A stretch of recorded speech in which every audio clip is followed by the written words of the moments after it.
Hello friends, I hope you're all doing well. Believe it or not, this is my nth attempt in recording this video, and if this is successful, this is the one that you will be watching. Okay? If you're not new to my channel, you would know that there were times in the past when I've been struggling to get messages out in specific videos. So I guess these messages hold a certain degree of importance. All of the videos I feel are important, but there are just those that like are challenging in a certain to a certain extent, and sometimes I don't know why. Okay, so um this is the third video I'm recording today. The first one was a message was about messages from Mother Mary. The second one was about messages from Jesus, and this is about messages from someone else that I just came to figure out over the past couple of weeks, days basically. Okay, so so like this, I don't know where to start. So after the dreams I had with the names Mary, I was just busy meeting deadlines. So I was rushing through my day basically, and my son and I rushing through our days. And then at the same time too, I was curious if there were any messages that God would want me to convey, or there were any messages that were, you know, that were for the channel. So there, well, I had, well, all I heard, all I got were a series of just dreams, which I don't even remember when I woke up, but I knew that they were not anything significant for the channel. They were just, you know, it was just like me going in adventures in the astral plane whenever I'm not in real life meeting deadlines. Okay, there. So there. So much for this, guys. Is a warning. This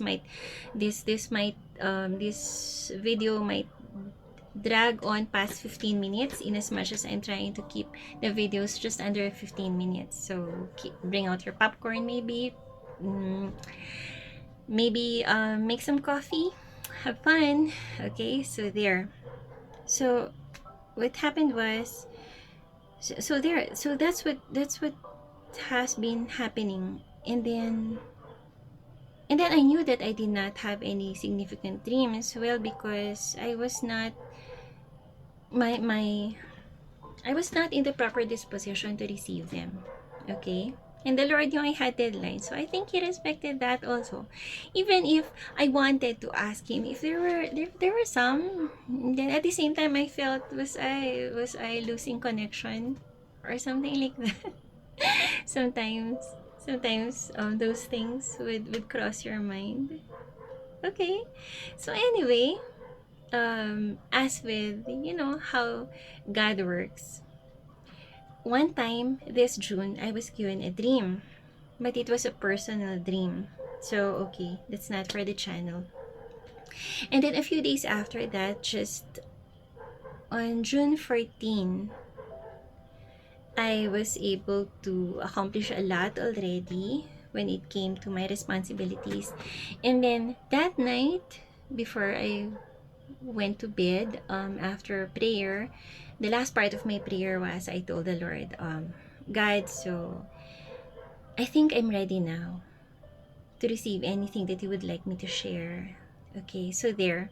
So what happened was, I fell asleep and I had a very brief dream that time, or at least I remember just that dream. So I was with my mom and dad. My dad already passed away, and then they were younger in the dream, but I was not a kid in the dream. And then what happened was, you know, there was this huge box of doves. Doves. I rarely dream of doves. Um, this huge box of doves. There were around 11 doves inside that box, and they were struggling to go out. And what they did was, I tried to find a huge cage and brought it close to the box and freed the doves inside. And the cage was big enough for them to fly around. Okay, and well, in the dream, I was aware that they were our pets, so I couldn't just let them out into the open, thereby losing them. So anyway, they were out of the dark box and they were flying about in the cage. The cage was really huge, so it was like a mini aviary, so something like that. So there. So what happened was, so there, and then I woke up and nothing occurred to me. Just that, just the wow of having dreamt of doves, you know. And then sometime during the next couple of hours or days, I remembered the dream that I had a few days before, the personal dream that I had. Okay, there. And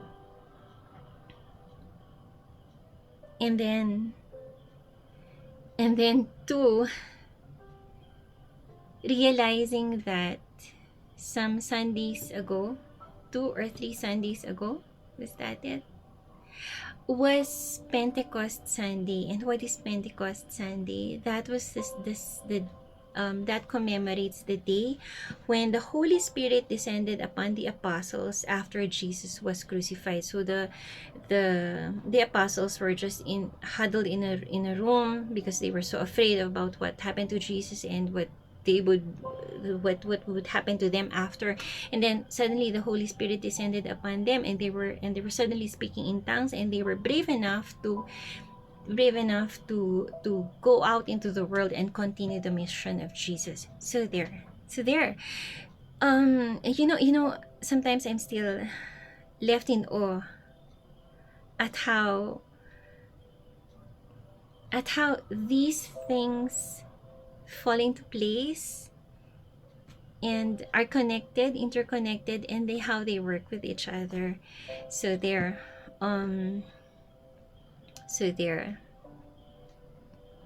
Okay, I'm kind of conscious because we're at 7 minutes already, but anyway, let me just continue. So what I'm going to relate to you now is the first dream that I had. Okay, so which was personal.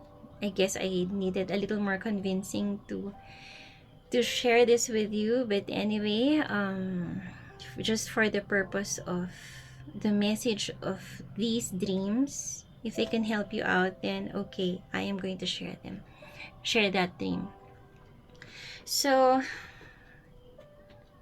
the first dream goes like this. Well, some time ago, well, this is still not the dream, okay? Some time ago, I fell in love with someone, and in the dream, that day was the day when he was going to get married. So there. So what happened was my family went ahead. They went to church ahead, and then I followed. I was driving a golf cart going to church, and then when I arrived there, how it was happening is the wedding still did not start. It was just about to start after preparation. So the preparations were still ongoing, and I went straight to this part of the church called the sacristy. Now this sacristy is like the backstage of a theatrical stage. So it was the back part of the church where preparations are being made for the mass usually. So that's where I went.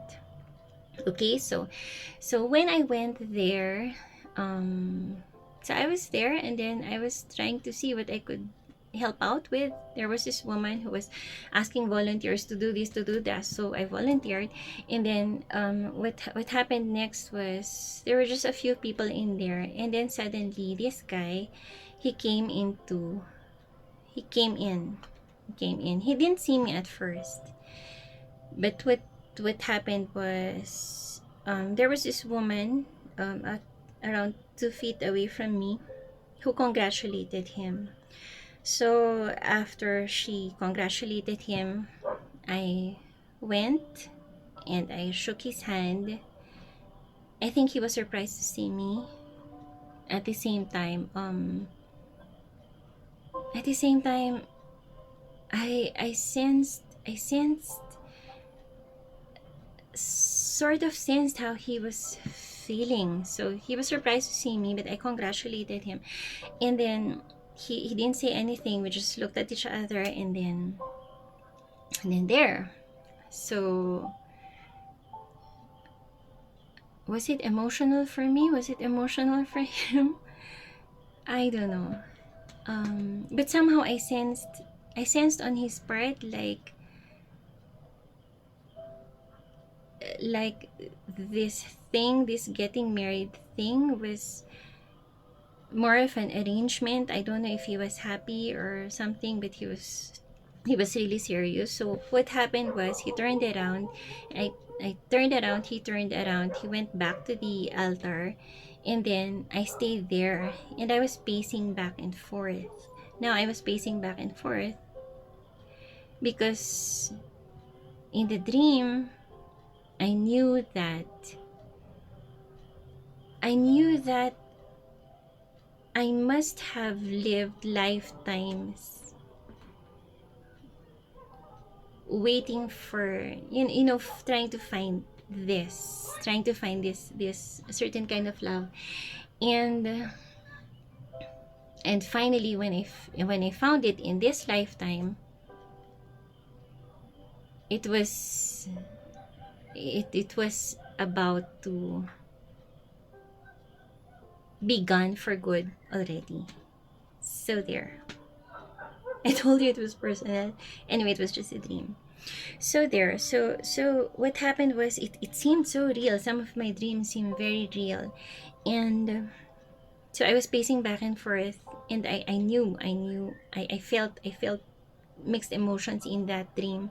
And then finally I went out of the sacristy. Now out of this part of the church was one wing of the church beside the altar, which they call the cry room. So there are steps leading to this part of the church beside the altar, which is separated by glass. Okay, this is where usually mothers stay with their kids, because the kids will tend to run around and they're noisy sometimes. So this is a separate part of the church. So anyway, this part of the church was closed. The doors were closed to this cry room. Maybe that means no tears. I don't know. At the same time, the steps leading to it was were not empty. So there were a group of people seated there. So I went there. I sat on probably the second step, and then I was engrossed in my own thoughts and in my emotions, and at the same time to well, when finally I breathed a sigh of relief, and then I was praying to God. Okay, this is the beautiful part of the dream. Actually, it's sort of bittersweet. And this is the part of the dream that I would really like to share with you, okay? The others were personal, the others were mine, but this is where you come in. So so um I I prayed to the Lord. I just prayed to the Lord, and then I told him that, okay, if this is what I need to give up for you, then so be it. So there. So again, I said, if this is what I have to give up for you, Lord, then so be it. You know I love you more than more than anyone else. So there. And then right at that moment, I heard a man's voice behind me, on one of the steps high above me, one of the people who were seated there. And then he called my name. And he happened to be someone I knew from childhood, although I don't even remember if I recognized that guy really from childhood. That's how dreams are. So, and then he said, "Do you want to release the doves with me?" So he was holding two doves which usually are released during the wedding reception. So he was tasked to do that, but he was doing that alone. And then I said, yes, of course. I said, so he came down, and then he was a few steps in front of me. He was still holding the doves. And then one dove was staring me straight in the eyes. It was craning its neck. It was staring me straight in the eye, just like what I'm doing here, there. And then, okay, we're at 15 minutes. Sorry. So it was just staring at me, and then so there. So would you like to release the doves? I said yes. And then there, the last memory I had of the dream was just that dove looking at me. And then I woke up. Something in real life disturbed my sleep, so I woke up.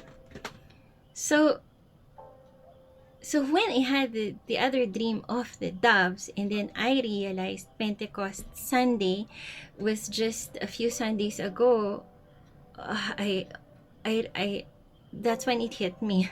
Oh no, this is a message that I need to share.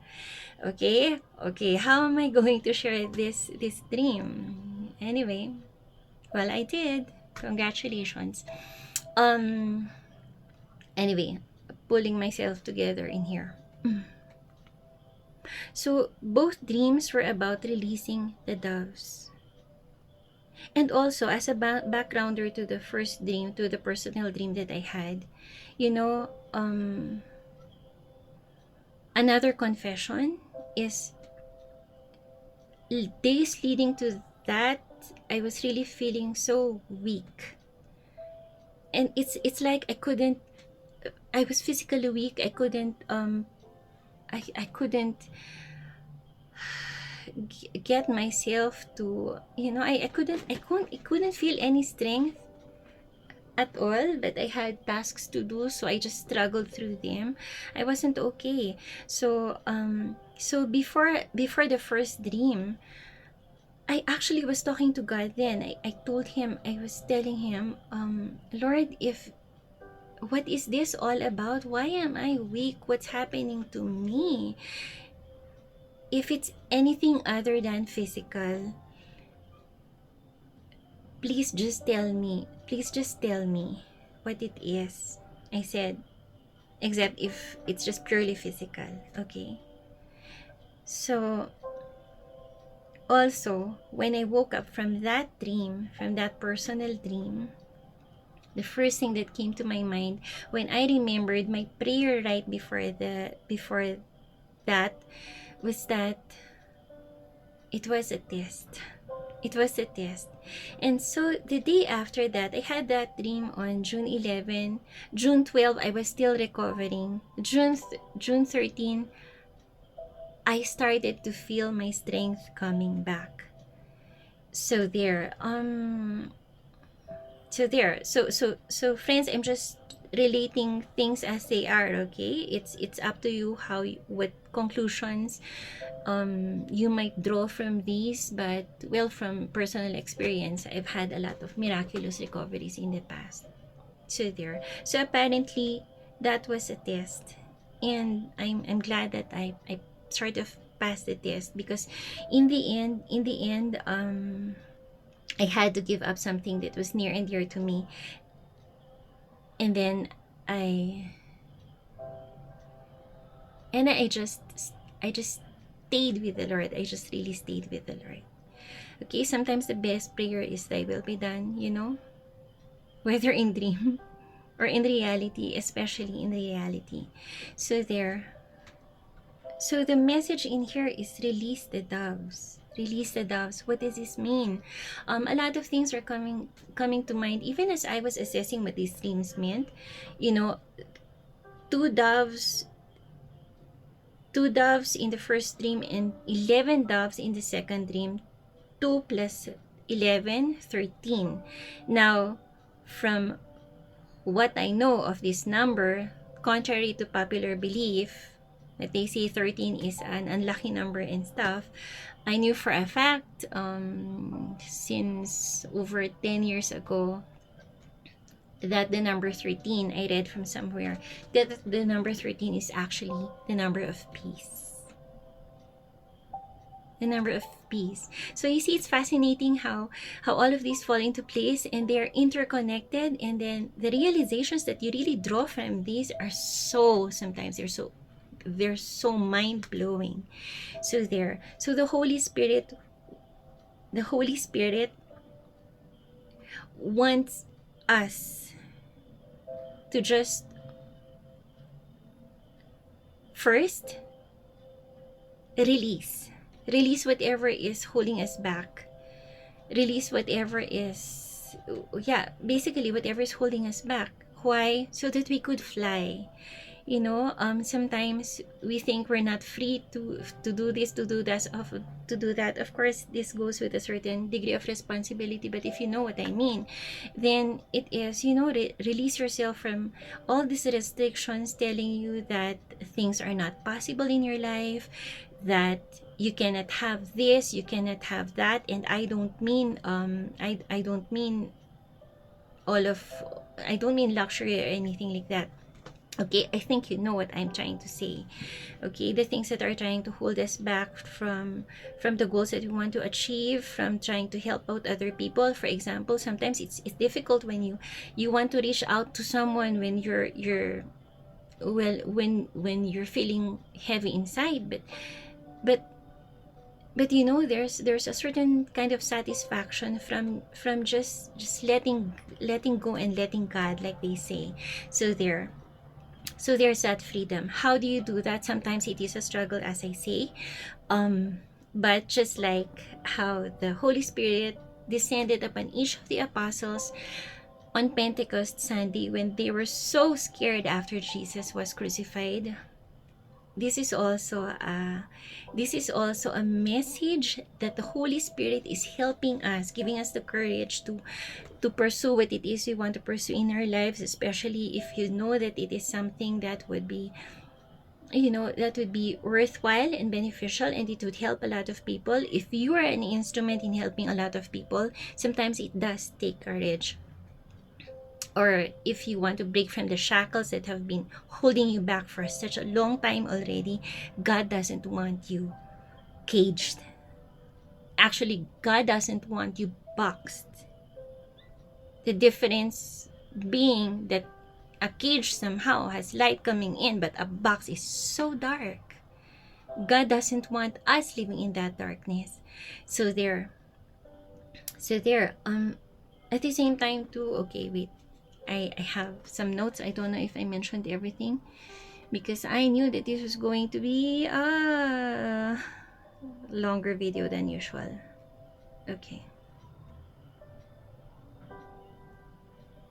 Okay, so there's one more. So there's one more message connected to that I would like to impart in this stream. I haven't made a video on the meaning of this year based on numerology. So 2022, 2 plus 0 plus 2 plus 2 is equal to 6. And 6 is supposed to be vibrating with a message of harmony and balance and also peace. So there. Now it's so ironic that I'm hearing all of these stories about people struggling, and sometimes I'm also struggling myself. So there, it seems like it's still the chaos from last year is still going on until this year. But the Holy Spirit just came into these dreams to tell us that no, 2022 is already a year where we try to regain our freedom and secure for ourselves that peace of mind and peace of heart.